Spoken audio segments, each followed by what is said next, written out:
Madam Speaker. Madam Speaker, the concessions now.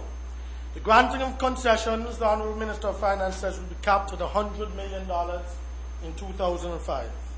However, this measure, Madam Speaker, has the potential to turn away attractive potential foreign investment.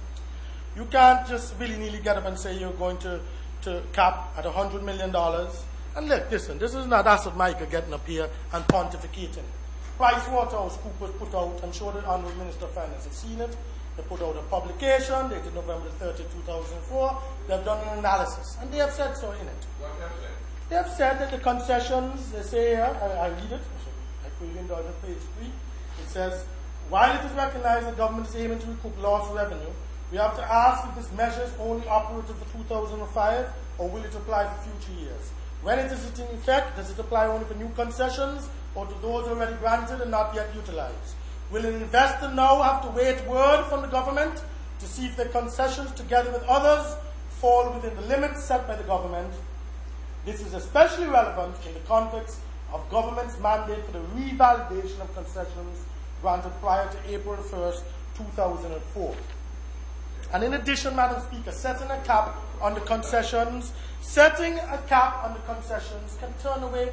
Suppose we have an ex-Alan Stanford who wants to do Ghana Island number 2 at Great Bird Island. You've already settled in your budget, you're not going to give more than $100 million. I mean, I heard the member for St. Philip South espouse all the new projects that he have and the negotiations that he's presently engaged in for new investments into the country. So I think it's unrealistic. I think the intention is good. I think the Honourable Minister means well, but I think that it's unrealistic to cap your concessions at $100 million, Madam Speaker. Of course, it's IMF instructions. They're following an austerity measure by the IMF. They're imposing the bitter medicine and telling us swallow. Swallow little black boys in Antigua. This is for all you.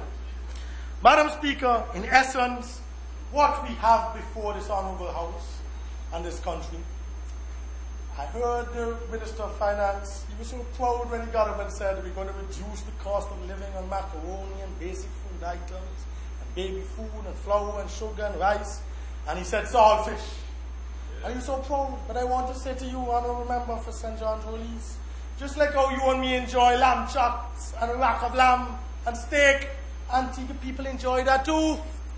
And it's not just saltfish and bucana, they're yam and macaroni. And they want to have steak and lamb chop and a rack of lamb and roast beef taste too. Because they've been accustomed to that standard and quality of life that the Labour Party governments over the 28 years have made the people accustomed to.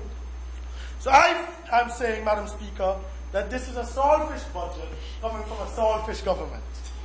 And this budget, Madam Speaker, is really lacking in substance. It is lacking in the real reasons to address the fiscal imbalance that has so successfully been portrayed by the UPP, and it is being used so deceitfully by the UPP to frighten the people of Antigua and Barbuda, to frighten you that there's gloom and doom and the country is bankrupt. And this budget, Madam Speaker, it has been dried, it has been cured, and it has been packaged by my learned friend, the Honourable Minister of Finance. So well presented to this Honourable House. But, Madam Speaker, it has been presented in a manner to deceive the people of Antigua and Barbuda. Madam Speaker, the UPP packaging conceals this budget lack of substance, of creativity. Go out and grow the economy. It's long time you should go and reach out to Uncle Alan and tell him, Daddy Stanford, come, we want you. You took 8 months too long to do that. 8 months too long, Madam Speaker.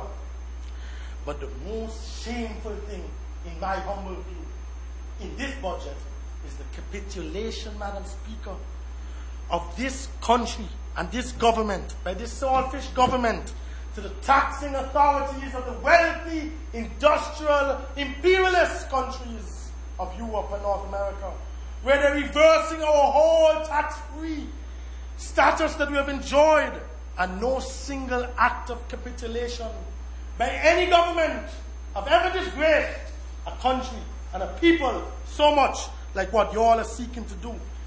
in the international finance market.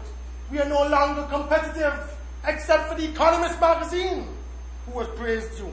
But this reversal of 28 years of a tax-free jurisdiction, where we were so competitive, Madam Speaker, the wealthy states of Europe and North America over the years pressed previous Byrd administrations. They pressed VC Byrd and Lester Byrd to reintroduce personal income tax, and they refused to do it. We resisted manfully, Madam Speaker. But yet this UPP saltfish government, they have succumbed to those wealthy imperialist states, to the IMF, to those powerful international organizations. Madam Speaker, the truth is that tax-free jurisdictions like Antigua and Barbuda have been dubbed by the OECD as harmful tax jurisdictions, as harmful tax competition. They want to kill our offshore industry, our gaming industry, our offshore banking and trust industry. And the Honourable Minister of Finance knows this. They want to end our income tax era, so we will no longer be competitive with jurisdictions like the Isle of Man, like Guernsey, like Jersey, like the BVI, which are still dependents of Great Britain. They do not want us to compete with those jurisdictions, Madam Speaker. The Byrd administrations never ever yielded, Madam Speaker. And the evidence of our wisdom is there for all to see. For 28 years, unstoppable economic growth in this country. For 28 years, except for the hurricane years, we have enjoyed unprecedented growth of 5 and 6%. For 28 years, we created a middle class in this country, Madam Speaker. A middle class that was able to build beautiful homes. A middle class that was able to move out of Villa and Johnson Village and move to Crosby's and to Hodges Bay and to Paradise View and to Marble Hill and to live among the rich and the affluent. A middle class, Madam Speaker, that's able to afford varied and healthy diets and to take their wives or their husbands to the bistro and to restaurants and to have an annual vacation and to drive nice cars. A middle class, Madam Speaker, that was able to save and to have in the banks over $1 billion in savings. That is evidence of the ALP's wisdom why we never introduced personal income tax in this country. We knew, and we had long concluded, Madam Speaker, that the reward should flow to the enterprising, to the studious, to the hard-working, to the dedicated in the country. They should be able to carry on whatever to the entrepreneurial. They should not be punished for being entrepreneurial and hard-working. The ALP knew that models of success of these people would encourage each person to endeavor. And in so endeavoring, Madam Speaker, each person would achieve ultimately and make this country a richer place for all of us to live. The ALP has always had a core set of beliefs. Philosophically, we always believed and we reflected our belief and our philosophy in those policy directives. The ALP has always been philosophically opposed to income tax. But now the UPP, I want to ask the UPP, where is their underlying philosophy? What is your justification, Mr. Minister, Honourable Member for St. John's Release, to come here in your maiden budget and to tell this honourable country, the honourable House, that we have to pay income tax? What is the justification for this U-turn, Honourable Minister of Finance?